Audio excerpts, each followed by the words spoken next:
At 93 years old, Hollywood legend Angie Dickinson finally broke her silence about one of the great icons of Western cinema, Randolph Scott. Her words, filled with admiration and nostalgia, offer a rare glimpse into the golden era of film and the kind of quiet professionalism that shaped legends.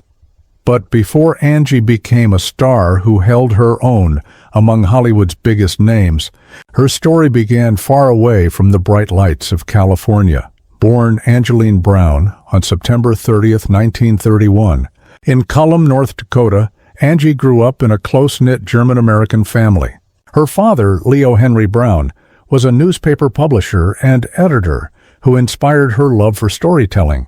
Her mother, Frederica, instilled in her a quiet strength and grace that would stay with her throughout her life. When the family relocated to Burbank, California, Angie's world opened up.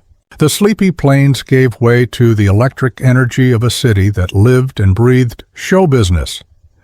Angie never initially dreamed of a Hollywood stardom.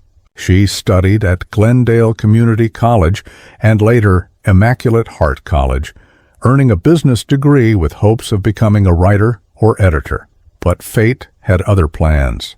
Her natural elegance and striking beauty caught the eye of casting agents after she competed in a local beauty pageant. As a finalist in the Miss America preliminaries, new doors opened, and Angie stepped through them determined to be more than just a pretty face. Her breakthrough came in 1959 with Howard Hawks' Rio Bravo, starring alongside John Wayne, Dean Martin, and Ricky Nelson. As the witty, alluring feathers, Angie lit up the screen with charm and intelligence. She wasn't just a supporting player, she was magnetic. The performance launched her into stardom, marking her as one of the era's most memorable leading ladies. Unlike many actresses of the time, Angie avoided being boxed into one type of role. Through the 1960s and 1970s, she appeared in a remarkable range of films, from Ocean's 11, 1960, with the Rat Pack, to The Killers, 1964, with Lee Marvin, The Chase, 1966, with Marlon Brando, and Point Blank, 1967.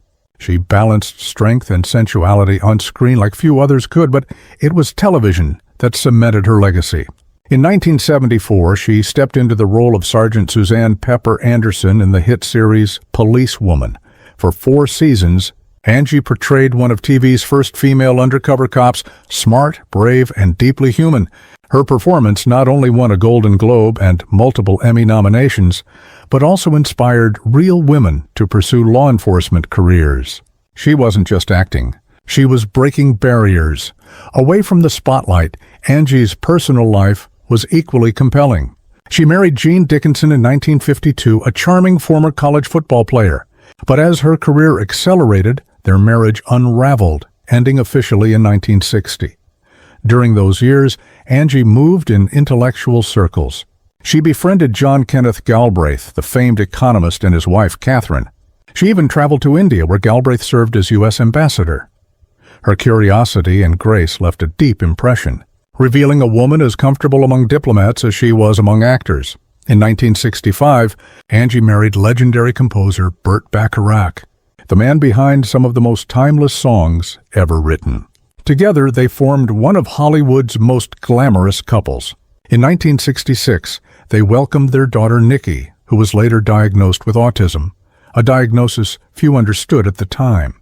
Angie poured her heart into caring for Nikki, calling her the greatest teacher of compassion in her life. Tragically, Nikki passed away in 2007 at the age of 40. It was a heartbreak Angie carried quietly for the rest of her life. Then, decades into her legendary career, at the age of 93, Angie finally spoke openly about Randolph Scott, a name synonymous with classic westerns. In a recent interview, she described him with a mix of reverence and wistfulness. Randolph Scott was a professional in every sense of the word, she said. He commanded a presence that was both magnetic and unassuming. He made everyone on set feel respected, even though he was the star. She recalled a day when filming ran off schedule and tempers were rising.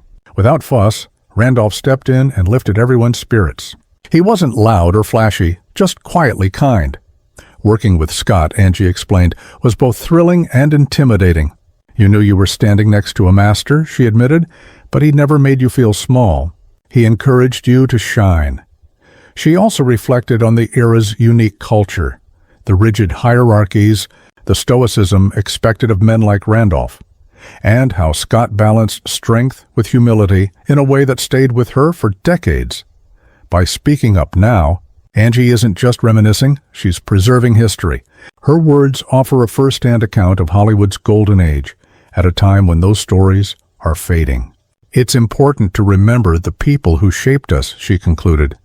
Randolph Scott was one of those people for me. Speaking about him now feels like the right time, a tribute to his talent and his character. Through her candid reflections, Angie Dickinson reminds us that behind every Hollywood legend are human stories, moments of kindness, respect, and shared artistry that shaped an entire era. She may be 93, but Angie's voice still carries the clarity and grace that made her a star. Her memories of Randolph Scott are more than nostalgia.